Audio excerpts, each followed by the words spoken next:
नमस्कार, आप देख रहे हैं सी न्यूज भारत। मैं हूं आपके साथ ज्योति अरोड़ा। वक्त हो गया है बुलेटिन का, जिसमें हम जानेंगे कि किसकी सदस्यता अभियान का हुआ शुभारंभ, कहां पुरस्कार वितरण व सम्मान समारोह का किया गया आयोजन, कहां हुआ सदग्रंथ साहित्य स्थापना एवं गायत्री दीप यज्ञ का आयोजन।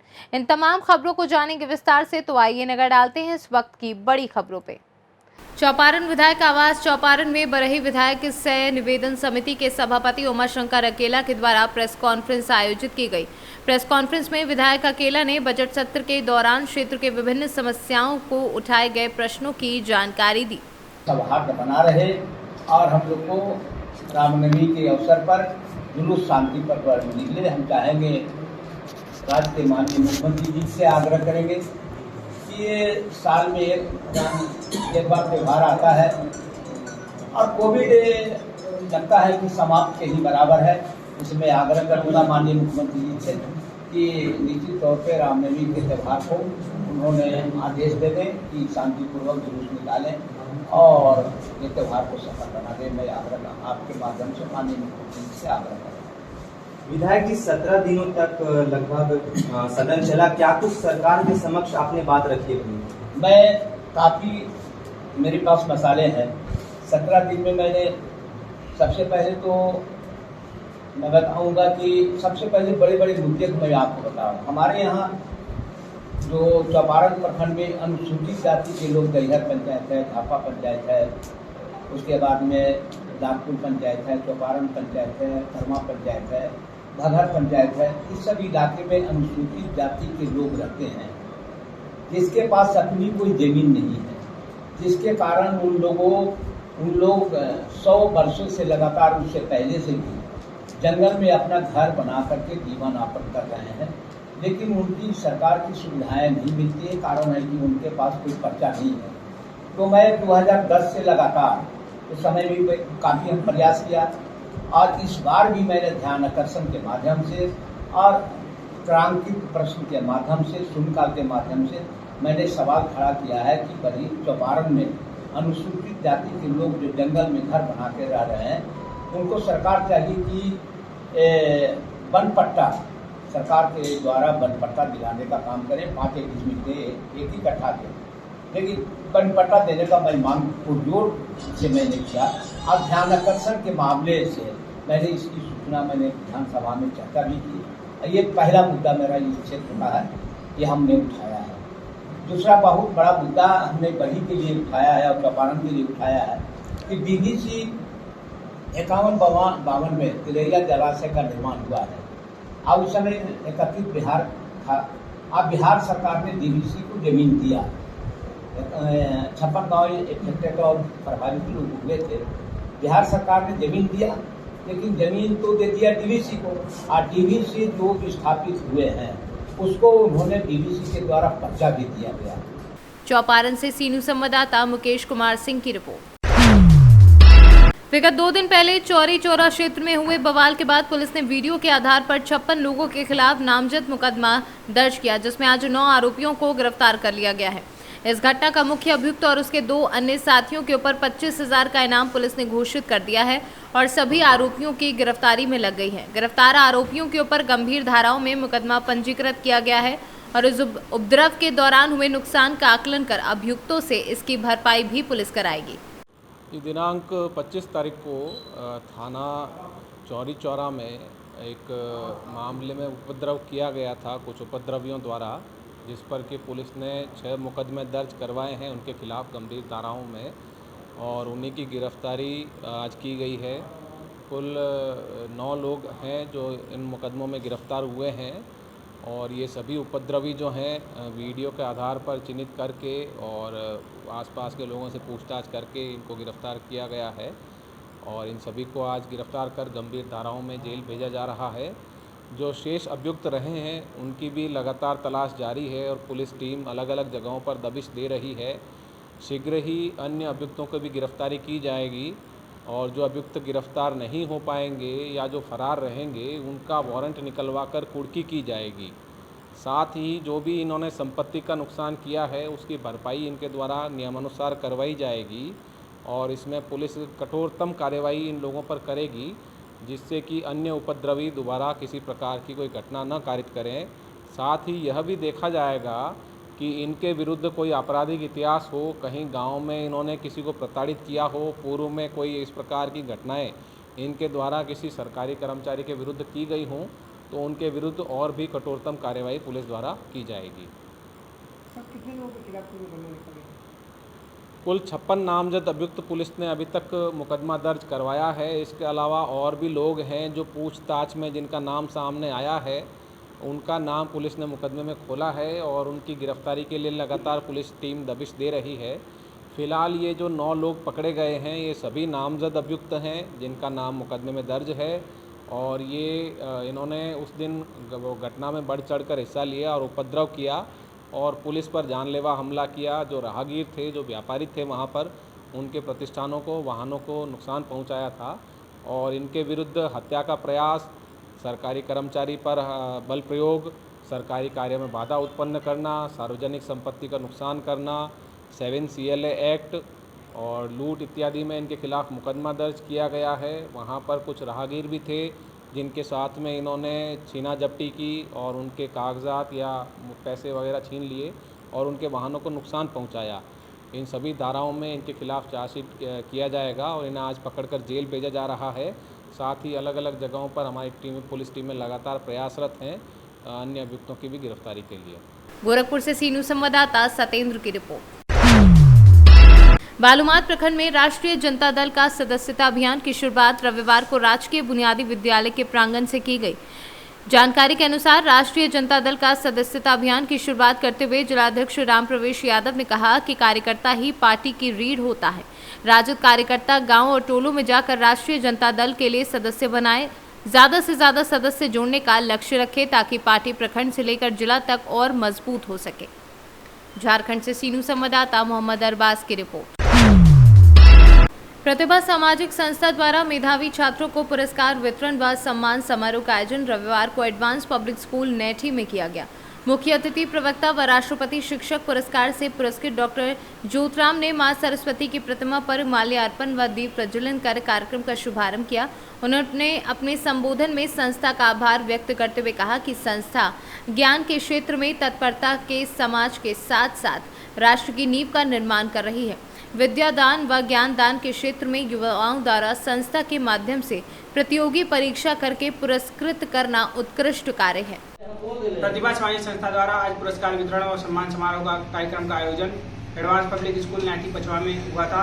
प्रतिभा सामाजिक संस्था द्वारा विगत 27 फरवरी को प्रतियोगी परीक्षा का आयोजन किया गया था, जिसमें ग्रुप A, B और C से प्रतियोगी परीक्षाओं ने परीक्षार्थियों ने परीक्षा दिया था, जिसमें ग्रुप A से और ग्रुप B से, ग्रुप C से, तीनों ग्रुप से 10-10 बच्चों को पुरस्कृत किया गया। ग्रुप A में प्रियांशु यासीन, ग्रुप B में रोहित कुमार वर्मा, ग्रुप C में टियांशु, तीनों लोगों ने प्रथम स्थान प्राप्त किया, जिनको संस्था द्वारा पुरस्कृत किया गया। साथ ही साथ तीनों ग्रुप में 10 स्थान प्राप्त किए हुए परीक्षार्थियों को 1 साल का कंप्यूटर प्रशिक्षण मुफ्त में संस्था द्वारा दिया जाएगा और संस्था द्वारा उनके उज्जवल भविष्य की कामना ये संस्था करता है। आज प्रतिभा सामाजिक संस्था की तरफ से पुरस्कार वितरण एवं सम्मान समारोह का आयोजन हुआ, जिसमें जो हमारे जो भाग लिए थे, जो परीक्षा में अव्वल आए थे, टॉप 10 के लिस्ट में आए थे, उनको पुरस्कार वितरण किया गया। हमारा इस क्षेत्र परीक्षा कराने का उद्देश्य मेन ये होता है कि हमारा क्षेत्र एक रूरल क्षेत्र है, जहाँ पर इस तरह की प्रतियोगी परीक्षा को कम की जाती है। शहरों में ऐसी प्रतियोगी परीक्षाएं तत्पर की जाती हैं, इसलिए वहाँ के क्षेत्र के बच्चे तत्पर आगे रहते हैं, हमारे क्षेत्र के बच्चे बहुत पीछे रहते हैं। उनको भी यही तक नहीं पता होता है कि हमें आंसर शीट में कैसे भरना है, क्वेश्चन पेपर में कैसे भरना है। इसी सब चीज़ को आगे हमें दर्शाने के लिए कि हमारे बच्चे सब कुछ सीख सके और वहाँ पर जाकर उनके अंदर के जो हिचकिचाहट होता है, हेजिटेशन होता है, वो सब खत्म हो जाए और हमारे क्षेत्र के बच्चे आगे बढ़ सकें। इसी सब चीज़ों के लिए हम लोग परीक्षा का आयोजन करते हैं। और मिर्जापुर से सीनू संवाददाता अनेश कुमार की रिपोर्ट। रविवार को पंडित श्रीराम शर्मा आचार्य द्वारा रचित सद ग्रंथ के स्थापना दिवस के अवसर पर गायत्री परिवार शांति कुंज हरिद्वार शाखा पट्टी के तत्वाधान में पट्टी ब्लॉक सभागार में कार्यक्रम का आयोजन किया गया, जिसमें आचार्य पंडित श्रीराम शर्मा द्वारा लिखित सद साहित्य को पढ़ने के लिए लोगों को प्रेरित किया गया। प्रतापगढ़ से सीनू संवाददाता रोहित जायसवाल की रिपोर्ट। शनिवार को बाराबंकी पहुंचे उत्तर प्रदेश मदरसा शिक्षा परिषद लखनऊ के सदस्य कमर अली का सर्किट हाउस में जिला अल्पसंख्यक कल्याण अधिकारी बालेंदु कुमार द्विवेदी की अगुवाई में फूल मालाओं से भव्य स्वागत किया गया। तत्पश्चात श्री अली ने केंद्र सरकार एवं राज्य सरकार की नीतियों के बारे में अनुदानित मदरसों के प्रधानाचार्य एवं शिक्षकों के साथ विचार विमर्श किया। इस अवसर पर आयोजित प्रेस वार्ता के दौरान श्री अली ने बताया कि अब मदरसों में राष्ट्रीय गाना अनिवार्य हो गया है। उन्होंने ये भी अवगत कराया कि मदरसा बोर्ड की कामिल एवं फाजिल डिग्री को उत्तर प्रदेश भाषा विश्वविद्यालय ने मान्यता दे दी है। उसके लिए हमारे क्या जो है IIT मिनी ITI खोल दिया गया है। उद्घाटन अगले हफ्ते में है। 15 दिन में जो मार्कशीट आती है उसको हमारे क्या बाबू बैठे हुए हैं, स्टेनो बैठे हैं हमारे क्या, उसका हल करते 15 दिन। अगर 16वां दिन लग जाए तो मदरसा बोर्ड में आदमी शिकायत कर सकता है। 16वां दिन अगर लग जाए मदरसों में फर्जी शिक्षकों की नियुक्ति, देखिए फर्जी नहीं कह सकते, नियुक्ति गलत कह सकते हैं उसको। फर्जी अगर मार्कशीट नहीं, देखिए फर्जी तो कानूनी कार्रवाई उनके खिलाफ होगी। आप साक्ष्य दिए। खबर भाई, एक बड़ा मसला है जो मॉडर्न टीचर है जी। आपने कहा आपके मदरसे के जो टीचर हैं उनकी सैलरी तो हर महीने आ जाती है जी, लेकिन जो मॉडर्न टीचर हैं जी, 5-5 साल से उनकी सैलरी नहीं रही है। इसको सेंट्रल से इसकी कमी है। वहाँ भी आप नहीं केंद्रांश तो दिसंबर में आ गया। वहाँ भी आपकी सरकार है, यहाँ भी है। नहीं केंद्रांश तो आया, दिसंबर में आया। कौन में पहुंचा बाकायदा सबको केंद्रांश आया है, पूरा आ गया। देखिए एक पहले ये था कि एजुकेशन के पास था, अब अल्पसंख्यक उसको जोड़ दिया गया है। दिसंबर में हम जितना दे पाए क्योंकि आचार संहिता बिल लग गई, कुछ दिक्कत प्रॉब्लम नहीं क्योंकि पर हुआ नहीं सेंट्रल केंद्रांश आ रहा था। केंद्रांश सेंट्रल ही कहते हैं उसको, क्योंकि पहले जो शिक्षा के पास था, HRD के पास शिक्षा के पास था, अब अल्पसंख्यक के पास वो आ गया है। जो थोड़ी बहुत प्रॉब्लम बची वो भी हमारी समस्या गवर्नमेंट ने हल करी है। और मैं अभी एक बैठक हुई उसमें भारत में सारे मदरसों में जी जी तो उसका क्या भाई शिक्षा का मंदिर होना चाहिए, बिल्कुल होना चाहिए। लागू हो हाँ लागू हो गया, वो बिल्कुल लागू हो गया क्योंकि वो तो राष्ट्रगान है ना। हो ही रहे थे। राष्ट्रगान हमेशा होता रहे जहाँ पे जागरूकता की, इस बात को आप समझिए। हमारा मदरसा बोर्ड का फिर वही कहना है कि जागरूकता की कमी। भाई 26 जनवरी 15 अगस्त होता ही सब मदरसों में होता है लगभग। मुझे लगता है कोई ऐसा मदरसा नहीं या ना होता हो, हर जगह होता है। लेकिन हमने अनिवार्य इसलिए कर दिया कि जहाँ पे नहीं होता था, एक कन्फ्यूज था राष्ट्रगीत और राष्ट्रगान में। लोग क्या करते थे, दूसरे पार्टियां कन्फ्यूज। हमने कहा हमारा सिर्फ उद्देश्य है कि राष्ट्रगान, इस बात पे नहीं, देखिए उसकी बात पे नहीं जाना है। हमने जागरूकता इसीलिए चला रहे हैं हम। हमारा उस बात को कल क्या होता था जी, कंपलसरी करने की नहीं कंपलसरी करने की जरूरत थी। देखिए सुधार शिक्षा में हम हमेशा हुए हो रहा था। देखिए कहीं कहीं कुछ चीजें थी, उसको सुधार की आवश्यकता पड़ी, इसलिए उसको अनिवार्य किया गया। कौमी तराना बंद हो गया। बाराबंकी से सीनू संवाददाता मोहम्मद अरशद के साथ हयातुर रहमान की रिपोर्ट। गोरखपुर के नगर निगम परिसर में आज डूडा के अंतर्गत पटरी व्यवसायिक लोग 10,000 रुपए लोन के लिए फॉर्म भरने आए थे, जहां उनसे 125 रुपए की डिमांड की गई।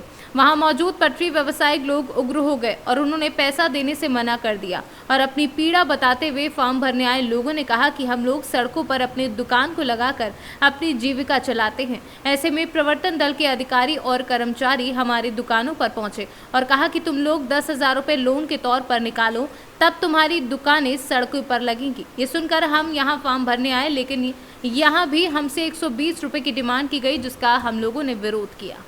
सर क्या मामला है आपका? मैं संदीप कुमार मदेसिया, रेहड़ी पटरी व्यवसाय प्रकोष्ठ के भाजपा से क्षेत्रीय सह संयोजक हूँ। यहाँ पर नगर निगम में आए हैं तो देखे हैं कि पटरी व्यवसायियों से जो लोनिंग के लिए 120 रुपये लोग मांग रहे हैं, जो काम फ्री में होना है। और आज ये सरकारी बिल्डिंग में बैठकर जो सरकारी अफसर कोई नहीं है, यहाँ पर संविदा वाले व्यक्ति को बैठाकर 120 रुपया प्रति पटरी व्यवसायियों से लेके लोनिंग का काम चल रहा है यहाँ पर। आप लोगों ने पूछा? हमने पूछा तो कह रहे हैं किसी अधिकारी ने हमको कहा है लेने के लिए 120 रुपये। नहीं, इसका कोई रसीद नहीं दे रहे हैं, 120 रुपये का कोई रसीद नहीं दे रहे हैं, कोई रसीद नहीं दे रहे हैं। इनके पूछने पर कह रहे हैं यहाँ पर लमसम इनको टारगेट है 30,000 पूरा करने की, कर नहीं पाए हैं। तो कुछ परिवर्तन दल के लोग जो पटरी व्यवसायियों को प्रतिदिन जाकर बोल रहे हैं कि अगर तुम लोन नहीं कराओगे दुकान नहीं लगाने दिया जाएगा। जो कहना फार्म भराई उथी लोन मिला था, दुकानदार लोगन ठेला वालन के 10,000 रुपया मिला था, 10,000 रुपया ये भराइए, 120 रुपया लगा था। यहाँ ठेला नहीं लगे, 120 रुपया मांगा था ये फार्म के भराई। आप लोगों ने दिया? हमन के बन भराई नहीं बा, जेकर भराई होते जमा कर दे बा। हम ले ले बहुत माने जमा कर भाई, जो पैसा दिया उसका हो गया। हाँ उस लोग चल गया है। हमन के अनारपति। पैसा सब पॉकेट में रखे हैं। किस चीज़ का 120 रुपये लिया? यहाँ पे पटरी व्यवसायी वालों का रजिस्ट्रेशन हो रहा है, जो रेड़ी खुंचा कर जो रोड पे दुकान लगाते हैं फल फूल ठेला पे, उन्हीं लोगों का रजिस्ट्रेशन हो रहा है। तो पैसा किस चीज़ का लिया जा रहा है? यहाँ पे हम लोग को बोला गया मतलब इतना शुल्क लेना है। किसने बोला? 120। यहाँ का रजिस्ट्रेशन यहाँ का देखते हैं जो रोड पे ठेला लगाते हैं। कौन है नाम? आर्यन मिश्रा। कौन है? डूडा से हैं। डूडा से। तो उन्होंने बताया हाँ, ये सब काम उन्हीं के अंडर में आता है। तो कितना पैसा ले रहे हैं आप? 120 रुपये। अभी तक कितने लोगों ने 120 रुपये दिया आपको? अभी तो 8 लोग का हो गया है। 8 लोगों ने पैसा दिया है। हाँ। और जो पैसा नहीं देगा उसका क्या करेंगे आप? करेंगे? उनका नहीं हो रहा है, मतलब हो रहा है, अगर हो जाने पर बोल रहे नहीं पैसा तो क्या किया जा रहा है? कोई रसीद भी दे रहे हैं? हाँ, रसीद दे रहे हैं। 120 रुपये का रसीद आप दे रहे हैं? नहीं, उसका नहीं, जो फॉर्म भरा जा रहा है उसका रसीद दे रहे हैं। 120 रुपये जो आप ले रहे हैं, क्या उनको जो ये ठेला व्यापारी लोग जो हैं उनको 120 रुपये का रसीद आप दे रहे हैं? नहीं, उसका रसीद नहीं दे रहा, जो फॉर्म भरा जा रहा है उसका रसीद आपसे किसने बोला है 120 रुपये लेने के लिए? यहाँ शुरू से ही चल रहा है, लगभग 1 साल हो गया है। 1 साल से 120 रुपये लिया जा रहा है। और आप लोग संविदा पे हैं यहाँ? जी। क्या नाम है आपका? मेरा नाम सत्यम है। गोरखपुर से सीनू संवाददाता सत्येंद्र की रिपोर्ट। छत्तीसगढ़ के प्रदेशाध्यक्ष विष्णुदेव साय के गांव बगिया में धर्मांतरण को लेकर बवाल मचा है, जहां हिंदू धर्म को मानने वाली कंवर जाति के 25 परिवार के 68 लोग आज ईसाई पोस्टरों के द्वारा प्रार्थना सभा में शामिल थे। विश्व हिंदू परिषद के संभाग सह मंत्री राजेश गुप्ता ने बताया कि ये सभी लोग विष्णुदेव साय के रिश्तेदार हैं, जिन्हें हिंदू धर्म में वापस लाने के लिए समझाया जा रहा है। पुलिस ने इस मामले में 2 पोस्टरों के खिलाफ धारा 295 34 आईपीसी और धर्म स्वातंत्र अधिनियम की धारा 4 के तहत अपराध दर्ज कर न्यायिक रिमांड पर जेल भेज दिया है। चौकी दोकड़ा में कुछ ग्रामीण जो हैं, ग्राम बगिया चौकी दोकड़ा क्षेत्रांतर्गत कुछ ग्रामीण आकर ये सूचना दिए थे कि उनके गांव में कुछ हिंदू पक्ष को बरगलाया जा रहा है और एक लिखित आवेदन प्रस्तुत किया गया था, जिसमें कि क्रिस्टोफर क्रिकेटा और ज्योति प्रकाश टोप्पो जो कि वहाँ के पास्टर थे, उनके द्वारा ग्रामीणों के लिए चंगाई सभा की जा रही है और कुछ हिंदू कंवर समाज के लोग वहाँ पे गए हुए हैं। तो उनके द्वारा आवेदन प्रस्तुत किया गया है, जिस पर संज्ञेय अपराध आकर्षित होने से इन दोनों के विरुद्ध धारा 295A 34 आईपीसी तथा धर्म स्वातंत्र अधिनियम की धारा 4 के तहत अपराध पंजीबद्ध करके उन्हें माननीय न्यायालय में पेश किया गया है। और आज जो बगिया गांव है वो महोदय का गांव ही है और वहीं इस विषय को लेकर के आज ये सब बवाल हुआ है। तो निश्चित रूप से कहीं ना कहीं उनके लिए समस्या का विषय है और चिंता का विषय है इसमें, और ऐसा है इसको जो दिख रहा है। कितने लोग धर्मांतरित हो चुके थे बगिया में? बगिया में लगभग अभी 60-68 लोग धर्मांतरित हो चुके हैं, जिसमें मतलब परिवार में 25 परिवार बोलना चाहिए और वो सब कंवर समाज के हैं। वापस ले आए? वापस तो कुछ लोग आए हैं पर अभी कुछ लोग नहीं आ पाए हैं। इस बात की जानकारी साई जी को है? बिल्कुल है, और हम लोग सब मिल बातचीत करते रहते हैं, समय समय पर हम लोग का सूचना का आदान प्रदान किया जाता है, बातचीत होती रहती है। जसपुर से सीनू संवाददाता दीपक वर्मा की रिपोर्ट। लखनऊ के सरोजनी नगर क्षेत्र स्थित आसाराम बापू आश्रम में श्री योग वेदांता सेवा समिति द्वारा 2 दिवसीय साधक सम्मेलन का आयोजन किया गया। इस कार्यक्रम में उत्तर प्रदेश के 75 जिलों की साधक सेवा समितियों ने भाग लिया। इस कार्यक्रम में लगभग हजारों की संख्या में साधकों की भीड़ उमड़ी व साथ ही कार्यक्रम स्थल से कृष्णानगर मेट्रो स्टेशन तक साधक सम्मेलन की शोभा यात्रा निकाली गई। इस कार्यक्रम में युवा सेवा संघ, महिला उत्थान मंडल, ऋषि प्रसाद बाल संस्कार केंद्र से हजारों की संख्या में साधकों ने हिस्सा लिया। साथ ही हिंदू संतों के ऊपर लगातार हो रहे अत्याचार के विरोध व आसाराम बापू की रिहाई को लेकर कार्यक्रम का आयोजन किया गया। वहीं कार्यक्रम के दौरान महिला उत्थान मंडल की संयोजक नीलम गावरी ने बताया कि 2 दिवसीय कार्यक्रम का आयोजन किया गया। इस कार्यक्रम में पूरे उत्तर प्रदेश से 75 जिलों की सेवा समितियों ने साधकों ने हिस्सा लिया। वहीं कार्यक्रम के दौरान महिला उत्थान मंडल की संयोजिका नीलम गावरी ने यह भी बताया कि 2 दिवसीय कार्यक्रम का आयोजन किया गया है, जहां लगातार हमारी सभी समितियां सरकार व न्यायालय से अपील कर रहे हैं कि हमारे आसाराम बापू निर्दोष हैं, निराधार हैं, जिन्हें कारागार से मुक्त किया जाए।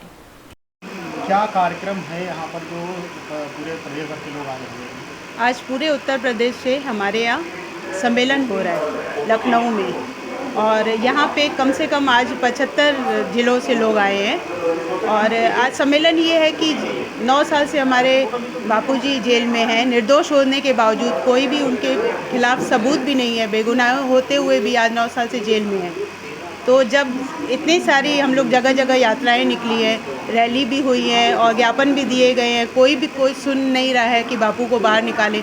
और इतने 85 साल के हैं हमारे बापूजी और इतनी गंभीर बीमारियां हैं, उनको एक दिन के लिए भी बेल नहीं दी गई। कोरोना भी हुआ उनको, तब भी एक दिन के लिए भी उनको सरकार की तरफ से कोई भी रियायत नहीं मिली। जब कोई नहीं सुन रहा है तो अब ये हुआ कि सारे साधक मंडल को जोड़ के और एक जगह करें, आखिर चिंतन करें कि आखिर कैसे हमारे बापूजी बाहर आए। तो इस वजह से आज हम लोग सब लोग जुटे हुए हैं। 75 जिले लगभग यहाँ पे हैं उत्तर प्रदेश में। सबके यहाँ से कुछ साधक अपनी समितियों के साथ बसें भर के यहाँ पे सब लोग इकट्ठा हुए हैं। यही 2 दिन से यही हो रहा है कि आखिर क्या किया जाए कि हमारे निर्दोष बापूजी, इतने वयोवृद्ध बापूजी, अब बाहर उनको आना चाहिए, कैसे आए, बस इसलिए आज ये इकट्ठे हुए हैं। सरकार से क्या मांग कर रहे हैं? सरकार से तो बस एक ही मांग है कि बापूजी की रिहाई हो। निर्दोष है हमारे बापू, भले उनके लिए जो भी उनके लिए न्याय मिले। देर से न्याय मिलना भी बहुत बड़ा अन्याय है। बापूजी के केस में इतनी तारीख पे, न्याय के नाम पे केवल और केवल हम लोग को तारीख मिल रही है, तारीख पे तारीख मिल रही है। कैसे बापूजी बाहर आएंगे? सरकार बस जो भी उनको न्याय करना है वो जल्दी से उनके लिए करे, उनके लिए टीम गठित करें, न्याय जल्दी करें।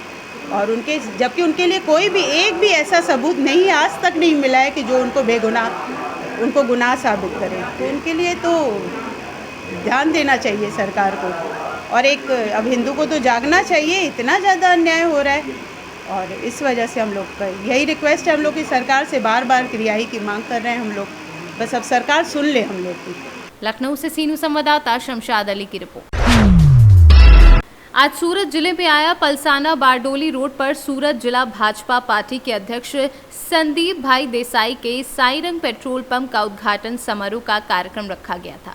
इस शुभ अवसर में मुख्य मेहमान गुजरात प्रदेश अध्यक्ष भाजपा पार्टी के अध्यक्ष CR पाटिल, ओलपाड विधायक मुकेश भाई पटेल, बारडोली के सांसद प्रभु भाई वसावा, महुआ के विधायक मोहन भाई डोटिया, मांगरोल के विधायक गणपत भाई वसावा, बारडोली के विधायक ईश्वर भाई परमार, सूरत शहर अध्यक्ष निरंजन भाई जांजमेरा, सूरत महानगर स्थायी समिति अध्यक्ष परेश भाई पटेल, शासक पक्ष के नेता अमित सिंह राजपूत, भाजपा पार्टी सूरत जिला नवसारी जिलाध्यक्ष भूरा भाई शाह, सूरत जाला आरोग्य समिति के अध्यक्ष जिनेश भाई भावसार, महुआ सहित सूरत जिला संगठन के पदाधिकारी के उपस्थिति के बीच धूमधाम से हुआ सायरिंग पेट्रोल पंप का उद्घाटन। सूरत से सीनू संवाददाता सुनील ढिम्बर की रिपोर्ट। फिलहाल इस बुलेटिन में बस इतना ही। आप देखते रहिए सी न्यूज़ भारत।